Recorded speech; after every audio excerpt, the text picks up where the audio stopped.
at kalaunan Legal Assistance Group of Flag sa Korte Suprema na mabigyan ng pansamantala at kalaunay permanenteng protection order ang mga environmental activists na sina Junila Castro at Jed Tamano. Nauna nang inihayag dina Castro at Tamano na dinukot sila ng militar sa inihaing petisyon para sa pagpapalabas ng writ of amparo. Iginiit ng Flag na dapat pagbawalang lumapit ang mga inaakusahang opisyal ng gobyerno sa loob ng 1 kilometer radius kina Castro at Tamano, gayon din sa kanilang tahanan, eskwelahan, trabaho at pamilya. Kabilang sa respondent sa petisyon, sina Lieutenant Colonel Ronel de la Cruz at mga tauhan ng 70th Infantry Battalion ng Philippine Army, Captain Carlito Buco ng PNP Bataan, NSC Assistant Director General Jonathan Malaya at mga opisyal ng National Task Force to End Local Communist Armed Conflict o NTF-ELCAC.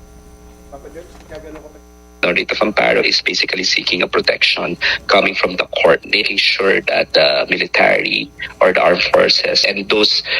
who may be involved in the abduction to come up with anong reason what that happened, anong steps na tinake nila. Tuloy-tuloy po ang ating pagpapatrol sa bayan mula Lunes hanggang